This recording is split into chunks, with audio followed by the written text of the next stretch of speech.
The first casualty of war is truth, and we are seeing the epitome of that as the mainstream media in their bloodthirsty push for global war is denying people two sides of the story that you deserve to hear about the latest information between the proxy war that's happening between the United States and Russia inside of Syria. And in this video, we're going to talk about that plus a lot more, including Russia's response to the latest US airstrikes, the repercussions of this, and where this will go in the not so bright future between Russia and the United States. As we're speaking right now, we're getting the first images after the impacts from US missiles that rained down on a Syrian airbase, which we're finding out that in fact Russian personnel were at that base. From the Prime Minister of Russia, Medvedev, was that US missiles came within an inch of clashing with Russian forces last night. Of course, creating an unwise situation, bringing us to the brink of a full all-out world war between Russia and the United States. On the heels of the US airstrikes, the Russians are suspending an agreement that prevents direct conflict with American forces, suspending a 2005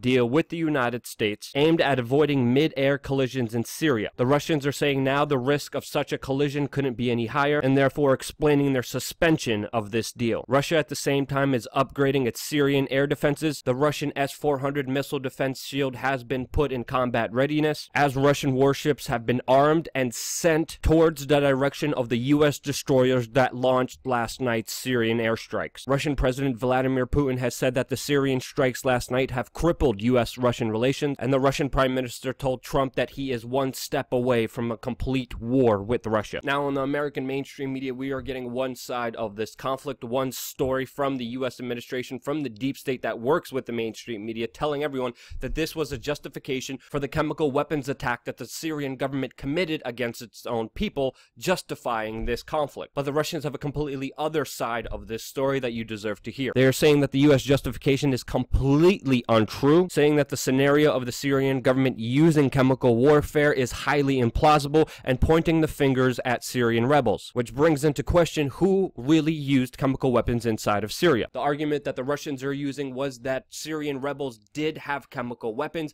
and when the Syrian government was flying airstrikes, it hit one of the depots that held these chemical weapons, therefore exploding them and releasing the chemical weapons that the rebels had, blaming this entire incident on a mishap, saying that the Syrian government did not use chemical weapons against its own people. And to me, that argument is plausible, since we found out in 2013 that the chemical weapons that were used in Syria before were used by the Syrian rebel groups. Even UN officials came out after investigating the initial 2013 Syrian chemical weapons incident, which by in fact Barack Obama tried to use as a justification to launch a bombing campaign against the Syrian government, but couldn't. And in that incident, a lot of the evidence pointed to the rebels being the ones who actually used chemical weapons, leaving many people to say that the Syrian gas attack was an Al-Qaeda false flag, and that Trump should have waited, investigated, found out exactly what happened, and not bombed the Syrian government, but should have gone after ISIS and Al-Qaeda. The Russians are even going as far as to blaming Donald Trump for planning missile strikes before the chemical attack. Putin's spokesperson Dmitry Peskov dismissed Trump's explanation for the attack, stating that Donald Trump was simply looking for an excuse to jump into the conflict. We're also finding out that one of the doctors who was a key witness to this latest chemical attack was actually put on trial for terrorism in the United Kingdom. And this is the man who provided evidence of this gas attack, who is now being treated as a committed jihadist by the UK government. But after all this, the United States military is not backing down, as they are looking into whether Russia participated